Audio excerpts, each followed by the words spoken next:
Next game up, Demon Knights versus Storm. Storm is a top team in this league. I think they were one of the favorites to win the championship. This team only lost one game. They're coming into this game 4-1. Last game they lost was to East New York. So, and that was, I believe, a drop by Dre. They could probably win that game. This team is a favorite. They have one of the top players in the league. If it was MVPs, it would be Taco. They have a very, very, very decent defense that people really don't talk about because it's covered by the offense, which is the highest scoring offense in the league. And the thing about Demon Knights right now, the one part of their team that they're missing, that they've been struggling with the last couple games, is their quarterback. And they look their best when they had Fish here. Yep. They are not the same team without Fish. Fish is a person that brings so much to their team. Yep. He can keep the drive going with his feet. He can extend the play with his feet as well. He's good at scrambling in the pocket, and he's very accurate on the move. So all of that you lose when you don't have Fish on this team. Somebody else has to substitute and become their makeshift quarterback. Nobody else has been able to take up that position so far. You've had Gio, you had Tommy. None of them were really successful, and that's why they're on a downward spiral right now. This is yet another game Fish will not be in, so they have to figure out what they're going to do. I'm not too confident in what they have so far. They'll at least surprise me and everybody else in order to come away with a win this game. All right, we're going to jump right into the game. Juan gets the start for Demon Knights. Juan with blocking, runs for a short game, but gets the first down, taking him 4 and out. Then X comes in. I guess they was running some weird wildcat. Yeah. Because X throws a Kaheem in the gap for a decent game. Then X throws a Juan in the middle, almost picked off by Sky. 4th down, X on 5 runs all the way to the 5-yard line, but it stopped short of the end zone, turnover on downs. I guess X is their next quarterback. They run a wildcat system with him, runs a lot. Yeah. I've never seen this guy throw.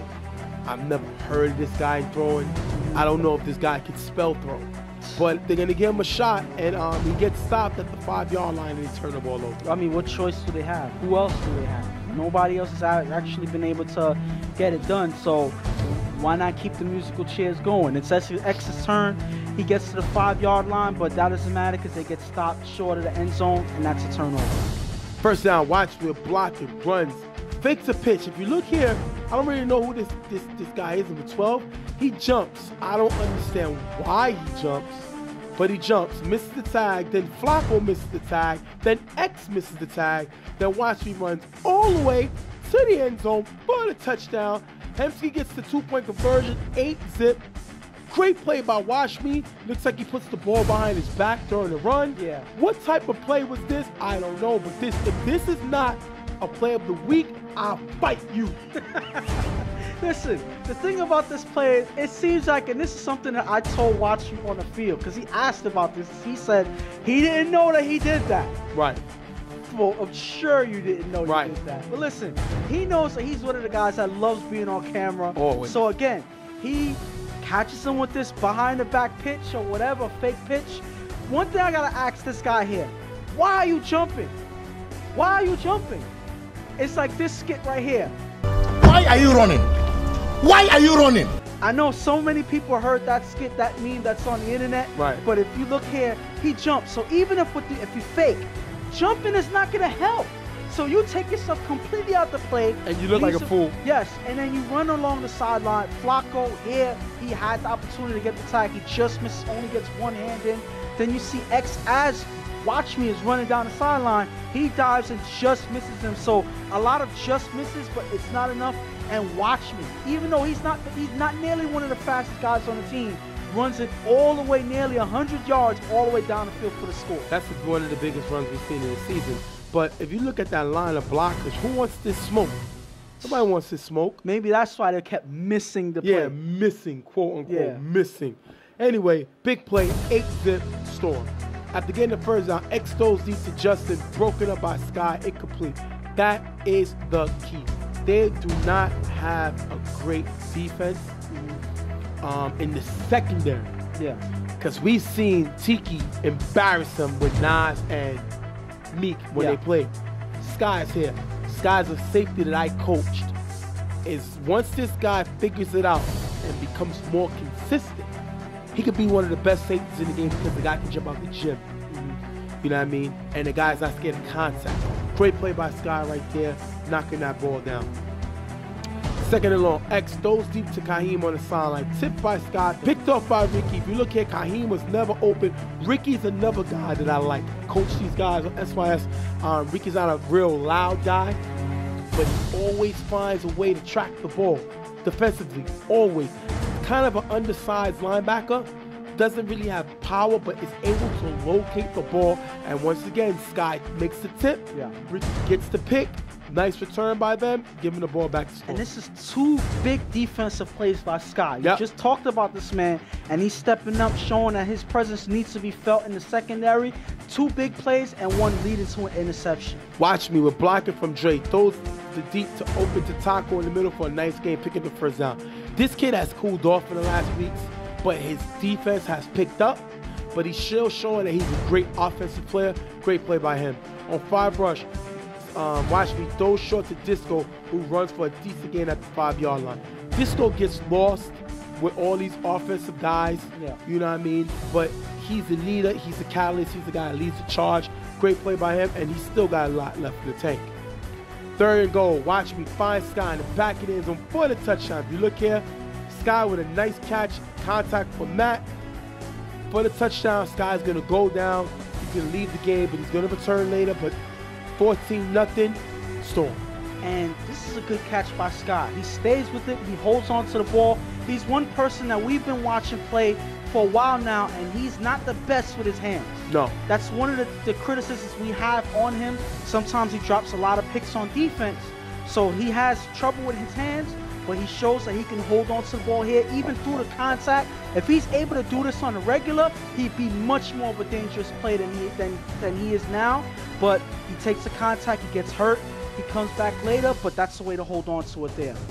Right now, remember, it's 14-0. Demon Knights get the ball on the kickoff. Juan crosses the first down, again forcing a 4-and-out. X comes back in. He's going to throw deep to Kaheem. Kaheem is not looking. Picked off by Moolah, giving it back to Storm. And Moolah's not a big guy we talked about defensively, but he came in this game playing defense. Good pick by him. It didn't help that X, a guy who I don't know even knows what throwing the football is, makes a pick right here, giving it back to Storm.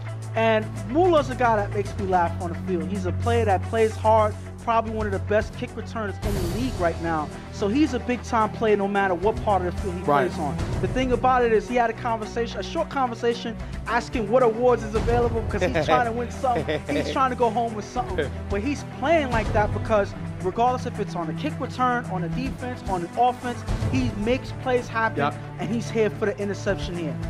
Watch me throw short to Machine, who runs for a decent gain. 2nd down, watch me. Throws a Taco in the gap, who runs for a nice game, picking up the first down.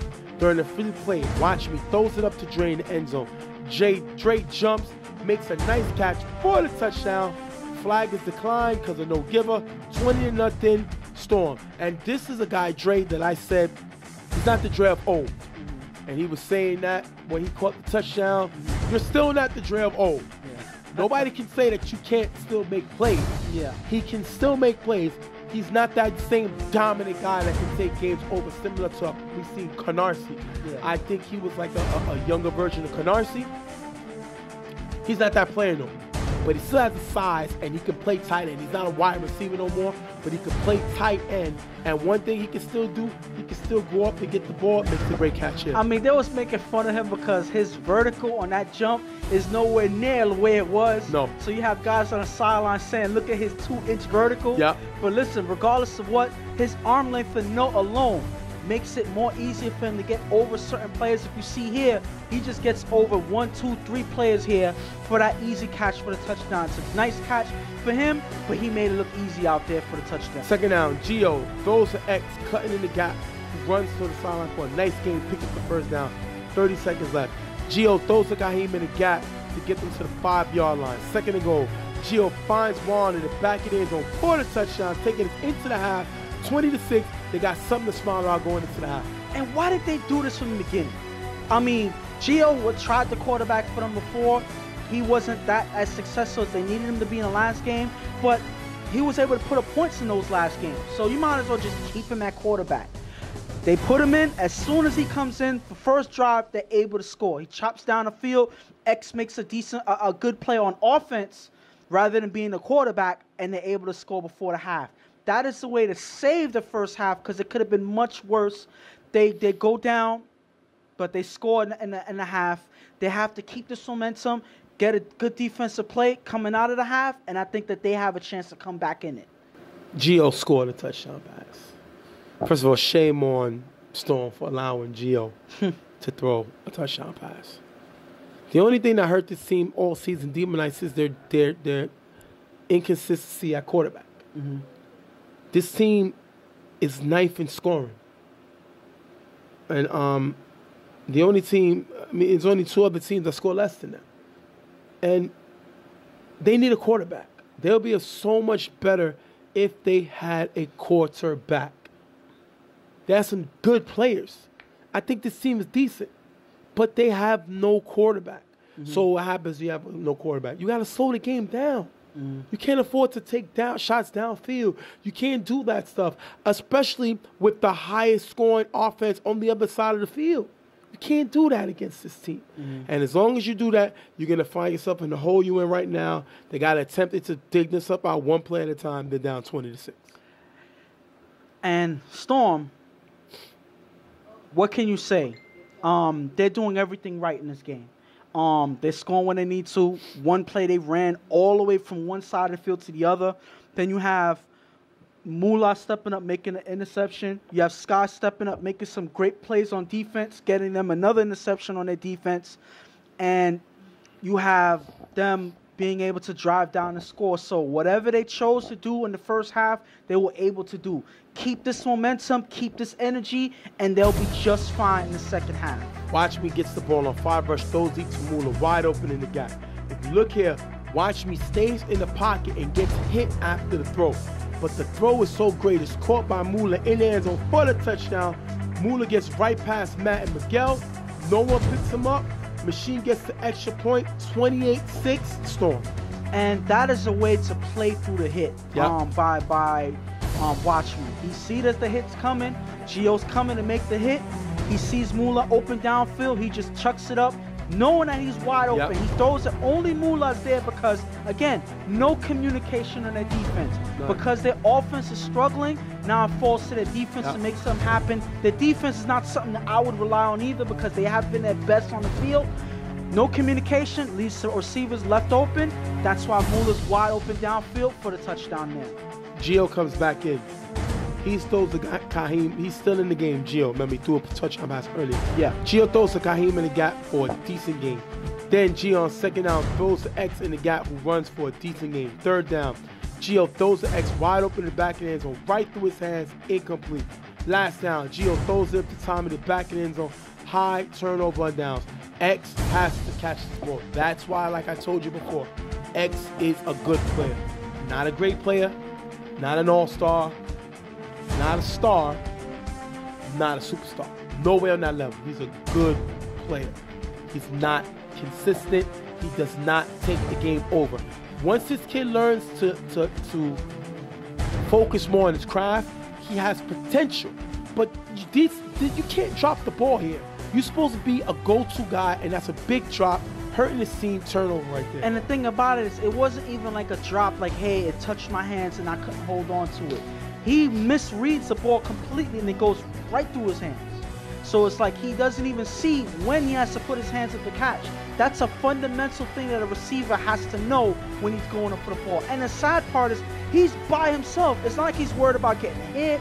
You know, yes, he's in the back of the end zone, but you're by yourself. So you should have much easier time concentrating on getting the ball. He loses it here, and that's a touchdown that leads him into turning over the ball. Watch me throw Z to Hemsky wide open on the sideline. Hemsky loses the ball in the air, incomplete. Third down, watch me on 5-rush, throws the machine in the gap for a decent game. Fourth down, watch me on 5-rush, throws a nice pass to Sky, cutting in the middle, who runs for a big gain in the first down. If you look here, the middle was left wide open. Sky, like I said, if he can consistently catch these passes, He can be a great two-way player. Great play by Sky here. Next play, watch me scrambles on 5 rush. Throws the Sky in front of the end zone. Drop. Picked off by Miguel. Giving it right back to Demon. And this is one thing I said before. He made a good touchdown catch before, but he's inconsistent with his hands. That's an issue that he's always had. And if you see here, he threw the ball is thrown right to him. He can't hold on to it. He gets hit, but this is way before he gets hit. He just drops the pass, and at least I'm getting interception. Second down, Gio throws the time in the sideline, high, incomplete. Third down, Gio throws the Matt on the sideline, who runs for a decent gain.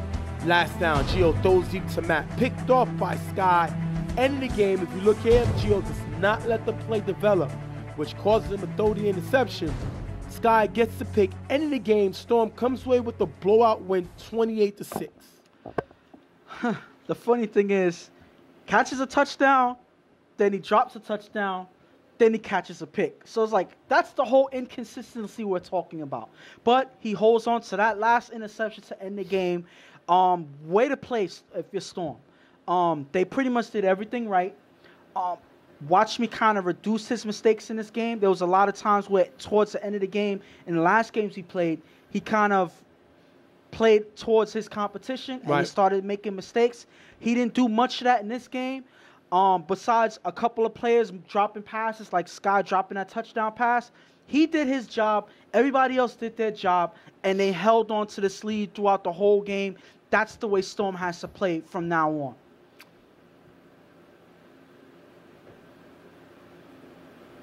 Demon Knights see the quarterback. I mean, how many times we They say got a that? decent team. I like the players on this team. I really like this team. I think they can upset somebody in the playoffs, but they got to have Fish. Got to have Fish. If Fish ain't throwing, they got to have another guy who can throw the football. That is their only weakness. I think they suffer more when the offense struggles. The defense takes more chances. I'm going to go even further. Fish doesn't come for the playoffs, they're one and done. I'm going to just say it. Because, again, Fish is the only time where they have opportunities to win games when he's here. He's not here, they struggle, completely struggle. Their offense is not anything to write home about without Fish, so he has to be here. You see how they struggle in this game. They have playmakers that can make plays, but even on their own, they're inconsistent. You know, you have X that's inconsistent. He dropped that. He wasn't able to make that touchdown catch wide open in the back of the end zone. And then after that, Gio was able to score one touchdown, but that's as much as he can do. Everything else falls apart. Their defense, inconsistent. Their offense can't move the ball. So they need Fish here. If they don't have him, they have absolutely no chance in the playoffs. And Storm finishes the season with the top offense in the game. They average 23 points a game. More than 3 touchdowns. That is great. That's firepower right there. And they finished with the top 5 defense, number 4. They're number 4 in defense, tied with Buttercups. This team is pretty good. Mm-hmm. 1 loss. They finished the season 5-1. I mean, you're saying pretty good. They're one of the best teams in the league right now. I say pretty good because, like I said, it all comes down to Watchman. That's true. If Watchman could play this way, this team is dangerous. They have the firepower with guys like Taco, Sky, Machine, Speedy.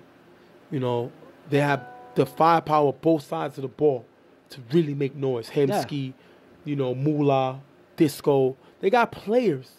They got to come out focused and ready to win one game at a time. Like I said, if the defense can just do a little bit, which is number 4 in the league, and the offense could do what they do, the highest scoring offense in the league, everybody else is on watch. And you said their defense is what? Their defense is number 4. The funny thing is, when they first started the first couple games, their defense was horrible. Yep. You know, they were just giving up touchdowns left and right. Yep. So, like I said, I stood with this team. I said that they still have potential to play well. They had solid defensive-minded players on their team, and now they're showing the potential that I've seen is you know, coming to fruition on their team. They jumped from one of the worst defenses in the league to jumping up to 4th place. Right. That's saying something. That their defense to watch out for. Yeah, because, I mean, not to cut you off, but they gave 6 to the Demon Knights, 7 in the Buttercups, and 7 in the Commission. So that helps you, but they gave up 18 to Prime Time. They gave up 21 to East New York, and they gave up 27 to the Bullies. Yeah. So they do give up points. That's why they fell to number 4, and there's other defenses that's better than them. Yeah. But they have the ability, when you go hold a Buttercups team to 7 points, a team that scores 18 to 7, that shows that's why their defensive ranking went up, when you can shut down teams like that. So, you know, we're going to have to see where they go from here, you know, but they're definitely a team that nobody wants to play in the playoffs. We're going to wrap this game up. Storm coming up with the win over Demon Knights 28-6. We'll be right back.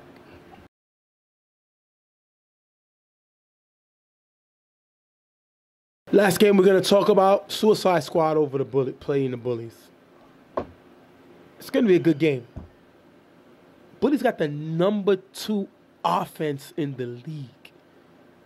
How can a team with the number 2 offense be 2-3?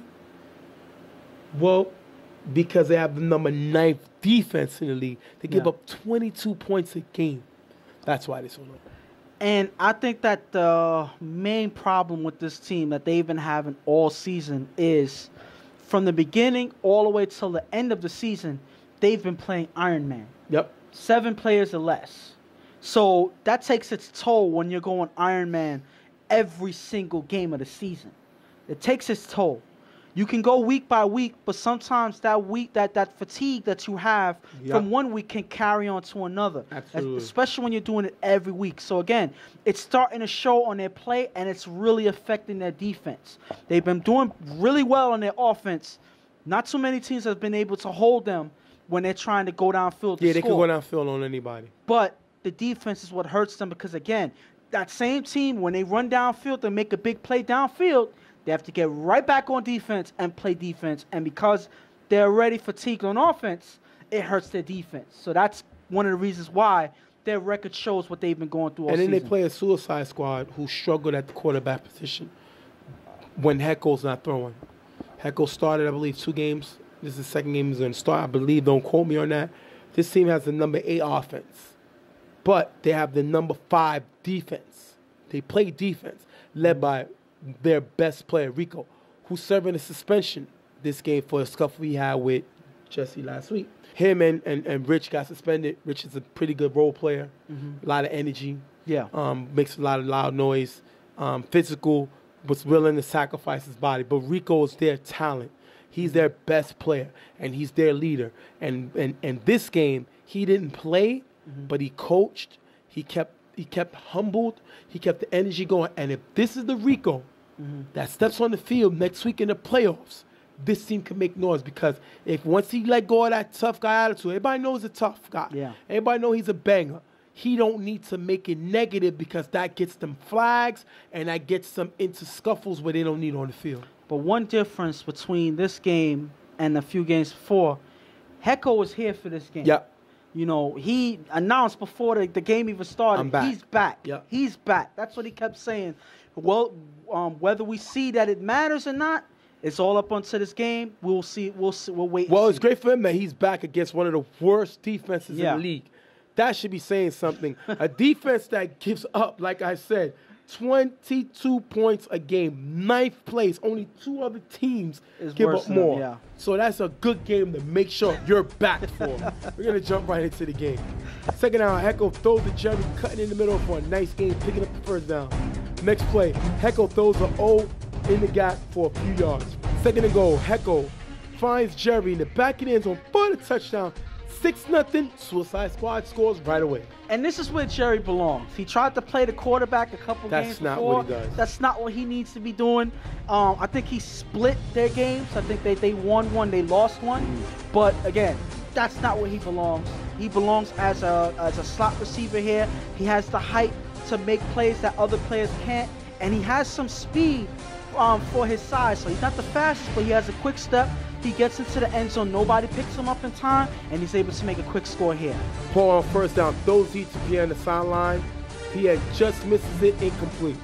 Short pass, after a short pass for first down, Paul throws a Chad in the middle. That's going to be dropped. Second down, Paul throws deep to Pierre in the middle. Knocked away by Marcus. Third down, Paul's going to throw deep to Reem on the sideline. Out of bounds, incomplete. Bullies have to punt. Suicide Squad showing that number 5 defense. Great stop by them. And I think that right here, this is where the Bullies strike. This is where they are harmful. Most of their points come from the first down play in the game. They catch you sleeping, they go downfield, they do it here. I think that they were surprised, their defense, but Paul and Pierre didn't connect on this one. And I think Pierre missed that. Yeah, Pierre misread the play, something that he hasn't done all season. I think that was the opportunity to take a surprising touchdown. They don't do it in this game. The defense able to come together afterwards, and they weren't able to get anything else, and they forced the punt. Hecko with 2 passes to 0 for a decent game. Then Hecko with a deep pass to Marcus, open on the sideline, who runs in and for the touchdown. If you look here, no communication on defense. Leaves Marcus open, 12-0, they score again. And Hecko taking advantage of this weak defense, though. But the defense is weak, like you said. So there's but so much they can do. The thing about it is, again, like I mentioned before the game started, this Bullies team is playing both ways, no rest at any given time. So they're going back and forth. Now Hecko is stretching the field, forcing to play defense here. They're not able to keep up, and Hecko's taking advantage, scoring yet another touchdown. Paul throws deep to Pierre in the gap, overthrown, incomplete. Third down, Paul throws the Chad in the gap for a decent game, picking up the first down. Chad is their number 2 guy. They got to find a way to get him the ball. He has to have a way to demand the ball and make plays. Great play by him picking up the first. Paul throws a capo in the gap for a decent game. Paul then throws it to the receiver in the gap to get them to the 5-yard line. Third and goal, Paul scrambles on 5 rush. Throws to Pierre in the front of the end zone, knocked away by Chino. Fourth and goal, Paul on 5 rush, throws a Mook, open in the back of the end zone, drop, turnover on downs. Mook is a guy that's not really known on this high-powered offense, but he has to make catches. He's going to be a guy that guys don't pay attention to because they're worried about everybody else. He has to make this catch. He does it, and they turn over the ball. And these are opportunities you can't afford to miss because, again, your defense has been struggling all season, and they're dying out there. So, again, you want to give them the opportunity, your defense the opportunity to rest. You got to make it happen on offense. It's funny that I'm saying that because they're the same team on both sides. But again, you can't afford to miss plays like this because then it hurts your defense as they get back on the field in a deficit that they're already in right now. Hecko throws a Marcus open on the sideline for a big game, picking up the first down. Then Hecko throws a Josh in the gap for a decent game. Clock is running. Second and goal, Hecko throws short to Marcus in the gap, who runs to the 5-yard line. Third and goal, Hecko throws to Josh in the front of the end zone for the touchdown. 18-point lead. Great play by him, finding Josh in the front. And this is them driving downfield, taking advantage of the dying defense on the Bullies. Again, they've been playing Iron Man all season. It's not changing here. So again, they're not able to keep up with certain receivers on the field. Hecko's chopping up the field, taking the gaps that they're given, and it leads them yet again to another touchdown. They go for the 2-point conversion. Mook is going to get the tip, run it all the way into the end zone for the touchdown. It took him a long time to get to the end zone, but he scores, gives them 2 points, taking it into the half, 18-2. But this is unfortunate because everybody saw that he dropped the touchdown pass that was right to him. But then this hard play at Giver, he tips it and catches it himself and runs it all the way to the end zone. So you trade 6 points for 2 points. Good defensive play on the extra point, but it doesn't help. Because yes, you think 2 is worth more than 6? What type of math that you've done, but obviously you're struggling at it because 2 is clearly not better than 6, but at least they get something. I'm not going to be as harmful as Ghost. He made a play. He dropped the touchdown, but still found a way to put points on the board for his team. And listen, something is better than nothing. We all drop passes. I seen you drop plenty of passes of us growing up throwing the football in the yard. Oh, of course, you're going to point out me. That's going to take us into the half, 18-2. Bullies have no defense. They're one of the worst defenses, and Heck is carving us up. We have to score offensively. We have the number 2 offense in the league. We have to find a way to score because defensively, we couldn't stop a nosebleed. And with Suicide Squad, Hecko says he's back and he's showing it. I mean, you don't get too much credit because you're playing against a weak defense in the Bullies. But again, you play the team that's in front of you. He's doing his job, not only stretching the field downfield, but he's also chopping up the field, dumping off to most of his receivers, taking the gaps that he's given, like I said before, and he's throwing accurate passes again. So he's doing everything that he's supposed to. And what is the score again? 18-2? Yes, sir. That's 3 touchdowns that they were able to make in this game. How many times they got stopped so far? They didn't. That's a great offensive offensive first half. They keep up that momentum. I don't see any chance of the Bullies coming back in this game. Paul's going to throw to Remo on the sideline, who runs for a decent gain. Second down, Paul throws a Capo, cutting in the gap for a decent gain. Third down, Paul finds Capo open in the back of the end zone for the touchdown. 18-8. You cannot shut this team down for good. They will find a way to score. That's why they have the number 2 offense. Great touchdown by them. And this is way to keep at it. They finally get some points on the end on offense. They drive down the field. They doing, taking what the defense is giving them. Before it was them trying to go downfield a little too much. They see that that's not working. Yep. So now they're going by taking whatever the defense gives them, and they're finally able to put some points on the board besides the 2 points they got in the first half. Second down, Hecko throws deep to Steve in the middle, high incomplete. Third down, Hecko throws to Josh, open in the sign for a nice game. Boy is flagged for illegal contact. What do you think of the call? I think that this was illegal contact before the pass was thrown. On offense, he's drawing contact into the defense. He's pushing them off. You can't do that as a receiver before the ball is thrown. You're not battling for the ball or anything like that. So that's too much contact on Boyd's part, and he merits the flag there. And they were getting into it. It was Boy and Paul getting into it. Wide receiver getting into it with a quarterback of the opposing team. And they really was getting, it was all football, it was all love, beef, but they really got into it. And it seems like it lighted a spark in Boyd. Why? Because last down near the 50, Hecko throws deep to Boyd, open on the sideline, who runs it in for a touchdown. You look here, Pierre's at safety. He's guarding. Oh, Paul never sees Boyd flying on the sideline for the touchdown. Remo gets the interception, but it's on the extra point. But it's 24-8.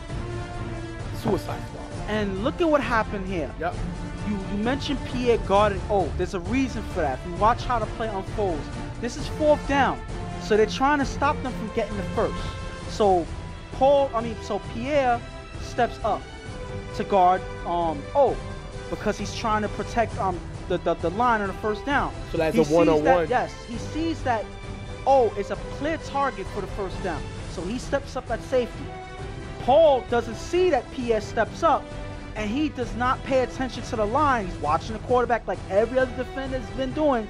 Doesn't see Boyd flying on the sideline. Wide open, Hecko takes the throw because, of course, any quarterback in his right mind is going to take that throw.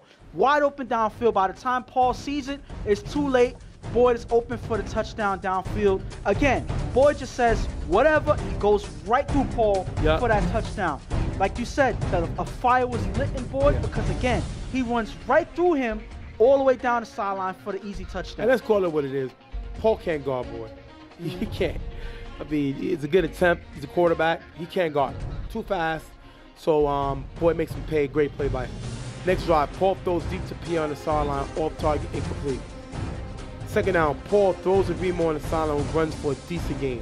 Then Paul with a pass to Remo on the sideline, decent gain, picking up the first down. I like the fact that because Pierre is not really involved in the offense this game, Paul is spreading the ball to other receivers. This one time finding Remo. Paul with 2 passes in the middle for a nice gain. Third down, Paul finds Chad open in the middle of the end zone for the touchdown. Pierre gets the 2-point conversion. 24-16. If you look here, Jody and Boyd leaves the middle open, and that's how this man Chad was able to score.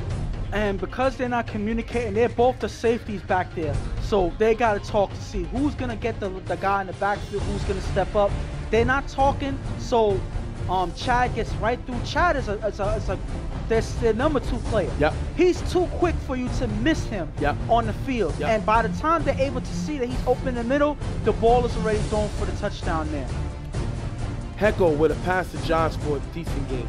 Then Hecko throws it deep to Josh in the end zone, knocked away by Chad. Third down, Hecko throws the boy open on the sideline for a nice game. Pick up the first down. If you look here, the defender was watching the quarterback, leaving him open, and I love this energy Boy is giving. Great play by Boy. Boy can bring this every game. This guy be a beast. Second and goal, Hecko finds Marcus in the back of the end zone for the touchdown. If you look here, 2 defenders are guarding the same person. 30-16 Suicide Squad. And if you see here, if you look at this last play, this defender here playing the line, playing the middle, watching the quarterback, like remember before when I used to talk about the goal line, that they always make the same mistake about the goal line? Now they're switching to making this same mistake. They're keeping their eye too much on the quarterback. They're not seeing where the receivers are running. Because of that, you see the guy here on this play backs up, leaves that middle open. So now this play here, you see 2 guys guarding the same area, leaving this area open. They leave Marcus wide open in the front of the end zone for the touchdown. Again, watching the quarterback too much. Your job is to guard the receiver, not the quarterback. And because they're making the same mistake, Hecko is picking them apart right now. 30-16. Bullies have to score. On second down, Paul throws deep to Chad, one-on-one with Boy, overthrown, picked off by Boy, ending the game.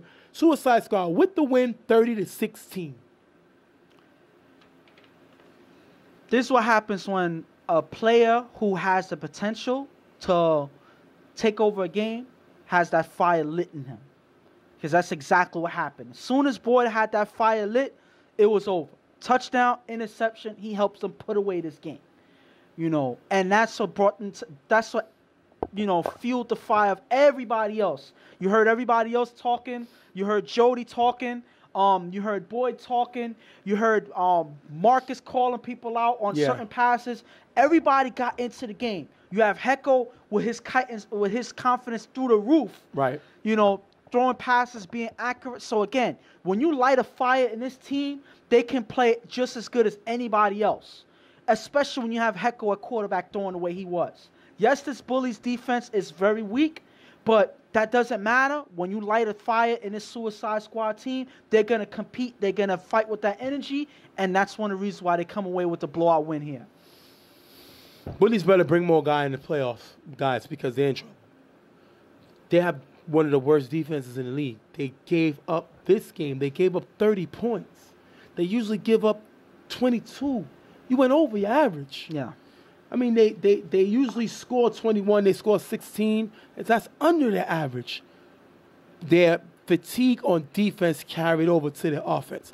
And they got to find another weapon, because if you think that you're going to just be able to score with P all day, it's not happening, because they found a way to keep them out the end zone on bombs. They have to find another way. I know they was like, oh, they love the show, but they're showing the secrets. We're the media. So if you do it on the field, we're going to talk about it on the show. Yeah. If you only have one method, you only have one punch, you're going to lose the fight. And the thing about it is, again, like I pointed out early in the game, they like to take that surprise first touchdown. Yep. They've done that to so many teams in this league. If not every team. Yes, but teams are starting to wake up. Teams are starting to pay attention. And there's other teams that watch you play your game. So they're starting to read your style. They're starting to read what you do. And if you're not successful 100% of the time, you're not going to get the opportunity again. They missed that one touchdown that was thrown to Paul early in the game because Paul misread. To Pierre, because Pierre misread it. They didn't get another chance after that. And Mook dropped the big touchdown. Yes. So again, you miss those opportunities, you're not going to get them again, because the defense is going to wise up and they're not going to fall for the same mistake twice, as you saw in this game here. They need Suicide Squad need Boy to play like this. If you got Boy playing like this and then Rico returns next week, this team can be a sleeper team, especially with their quarterback being back. We're going to wrap the show. We're going to go over several things before we wrap it up. First things first, the play of the week. The play of the week for me is the great play by, right here, my man Mook of the Bullies. Jumps and gets the tip, catches his own tip, and runs it all the way to the end zone, for the 2-point conversion. Great play by Mook. He dropped the touchdown early in the game, but he was able to make a big play, trying to help get his team back in this game. Great play by Mook there.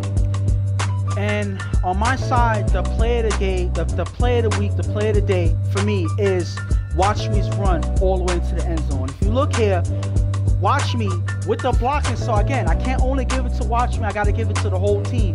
But Watch Me was the one holding the ball and running the ball. He makes this nice fake pitch, getting the defender to jump. I don't know why he's jumping. Like I said before, he gets a fake pitch. He makes one guy miss, then he makes X miss, then he runs it all the way down on the sideline, all the way for the score. That's what started the momentum for them to take over the game right from the start. Who would have known that Watch Me would have tried to run the ball at the 10-yard line all the way to the end zone? That's what started their win in this game, and that's what pretty much sealed it away from there. So that's a big play by Watch Me. That's why he earns the play of the week. And my player of the week, mine, has to be Mr. Heckle. He threw 5 touchdown passes. For his team that only scores a combined 17 points a game, he scored 30. Definitely big call to have this man back leading the charge, and with him throwing, coming into the playoffs, teams are in trouble. Great play by Heckle, my player of the week. And my play of the week is VIP of the Chiefs. Playing a big rivalry game against the Pharaohs.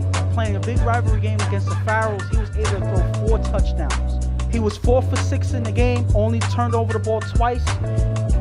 Kept their team in the game, do very well, did everything that he was supposed to do. Without Jesse, everybody else stepped up. He got everybody else in the game. Didn't throw any interceptions in this game, so I got to give the play of the week to VIP because he had a terrific game this week, and again, he did almost nothing wrong in this game, and he helps his team win with his play, and that's why he earns play of the week. All right, we're going to show some things real quick, and we talk about the playoffs real quick. We'll show you some things real quick. If you look here, this is the offensive category, the teams. Mm-hmm. This is the defensive category, and these are the records. Impressive. One that I say that you got to be careful with, just to throw it out there, and the team has to be careful with, is don't sleep. Don't sleep finish with the best defense in the league. Don't sleep won 4 games straight ending the season after losing the first 2. What would that make you think? My thing is, they're a completely different team than what they started with early in the season. And that's why you got to give it to them. Yeah. But we're real tough talk. Yeah. We get into it. Mm-hmm. Don't Sleep's 4-0 record. They beat Suicide Squad. They beat Buttercups. They beat Pharaohs. And they beat Commission. You know what's the combined record of those teams? Just give it 8-16. The only winning team in those 4 teams that Buttercups. They beat was Buttercups. Yeah. You take Buttercups out, the 4-game winning streak they were on, you take out Buttercups, the 3 teams that they beat are combined 4-14. 10 games under 500. So I know Don't Sleep has won 4 games in a row, but they've beaten bad teams. So my thing is this. Yes, the 4 teams, you know, this is the games that they won, but let's compare to the first 2 teams that they lost to. They lost to East New York, a team that ended the season 5-0, and they lost to the Chiefs, who ended the season 4-2. A combined 9-2 record. Yes. So my thing is this. Is it their fault that the teams that they played and won against? No. But what I try to say is, Joel running this team gotta let them know, guys, we won 4 in a row, but we won games we were supposed to win.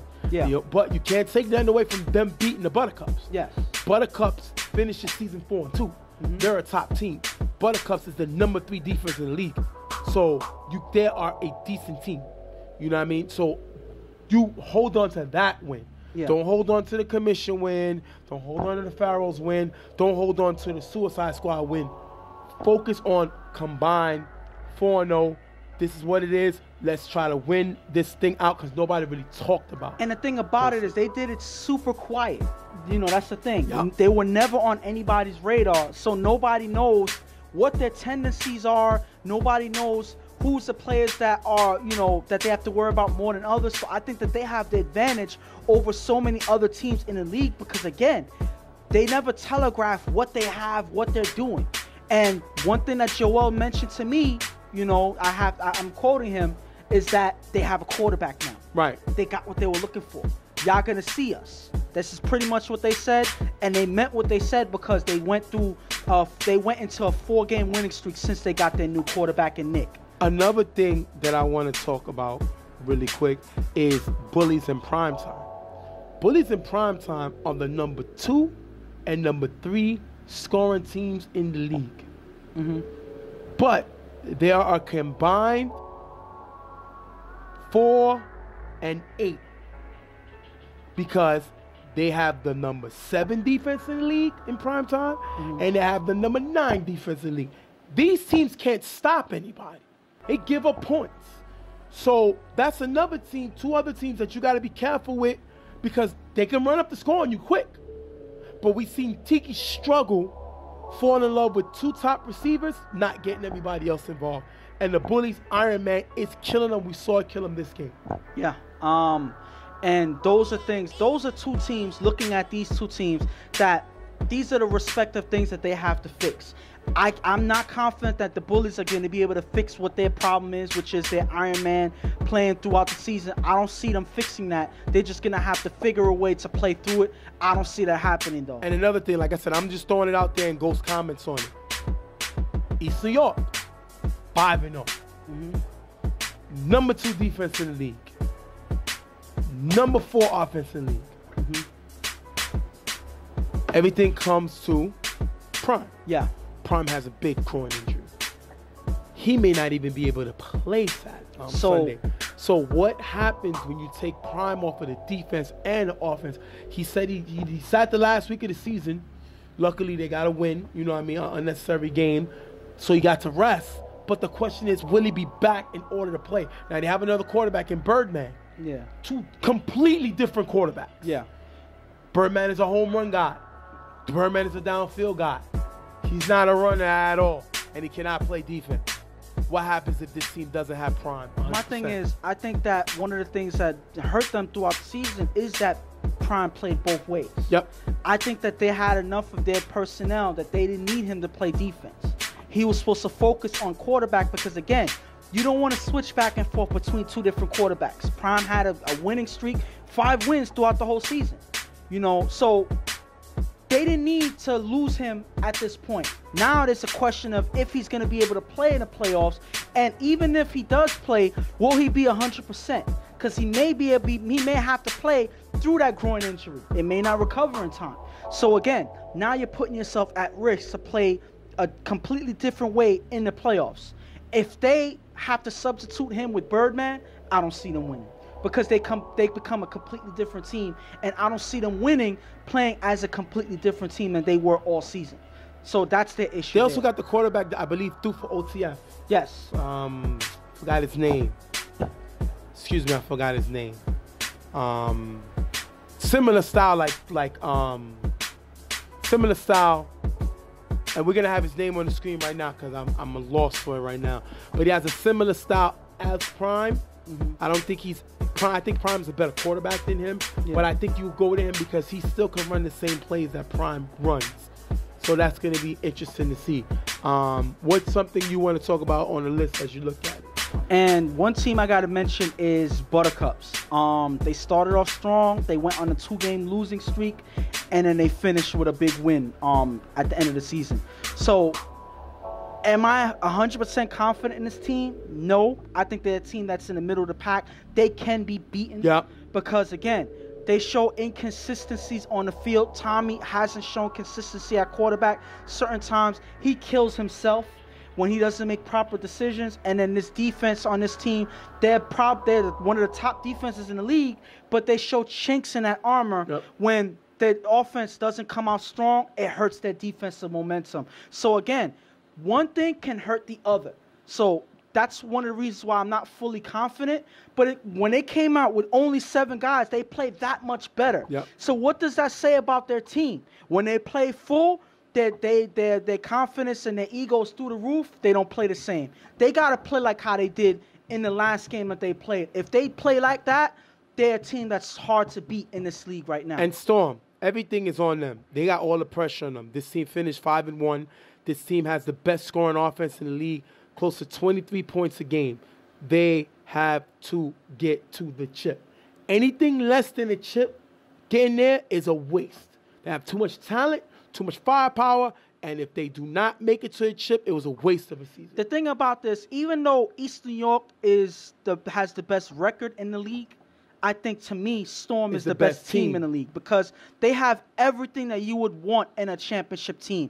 They have a high-powered offense. They have a lot of skilled guys on defense. They have Watchmen. When he's playing his game and he's 100% focused in the game, he can play lights out. Especially now that they got Sky back playing safety. Yes. Yep. So, again, this team can be lights out when everybody's doing their job. And that's why I think that they're the best team in this league, and they're the team to beat going into the playoffs. Then you talk about a team like Pharaohs.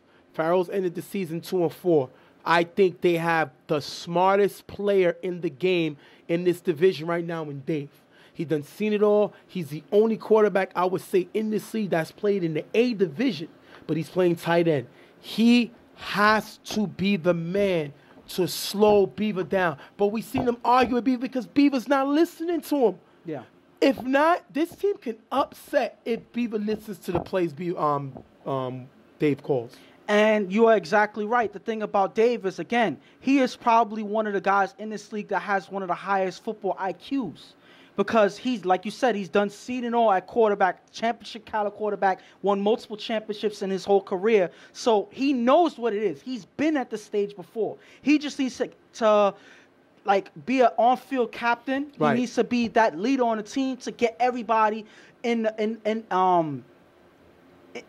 their respective positions to play the way that they need to, and help them get over that hump and have them play do their job on the field, keep them focused. So if he can do that, they're a team that can surprise so many in this league. Commission is coming in another team. They're in last place, 0-6. Worst offense in the league, worst defense in the league, playing with the house money, nothing to lose. They get Herman back. He should be back for their playoff game. We have nothing to lose. Just go out there and ball out. Jay just cannot turn the ball over.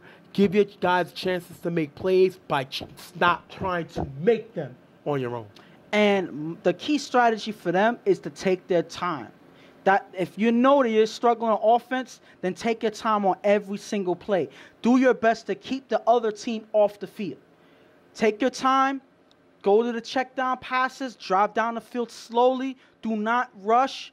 And try to keep your composure under pressure. If Jake is able to do that, I think that he has a much better chance of helping his team win. Because, again, they have a couple of playmakers in Keon. They have Key. They have Ty, who was, playing very well until he kind of bottomed out at the end of the season. So, again, they have guys that can make plays. Josh. So get these guys in the game. Take your time on offense, and they may be able to pull something away if they take that strategy seriously. And we're going to wrap it up. We talked about all the teams somewhat above. We talked about how Demon Knights need Fish to throw. Ghost will throw a little playoff video at the end, just something real quick. Well, we're not going to go over the exact matchups yet. We'll do that the next round. Mm-hmm. So good luck to all the teams, man. I think it was a great regular season. Great job by BQFL and the commissioner putting this all together, giving us an opportunity to cover it. And I'm real excited about the playoffs that's going to be next when you see us back here. Can't wait, because, again, enjoyed the whole season. A lot of entertaining football. Got to know a lot more playmakers in the C2 division. Yep. A lot of guys that, surprised me. A lot of guys that I know their potential but hasn't played up to their potential. So, again, it's all up on the playoffs. Maybe we'll see more of what we've seen, and maybe some will even surprise us in this playoffs because, again, it's all or nothing at this point in time. And all it is you play or you go home. All right, guys. We're going to thank y'all for being here with us. Kind of long, but who cares? It's our show. So on behalf of Real Tough Talk, Stephen J., my partner Ghost, we're going to see y'all guys next week on Real Tough Talk. BQFL Playoffs Edition. We out here. Thanks a lot.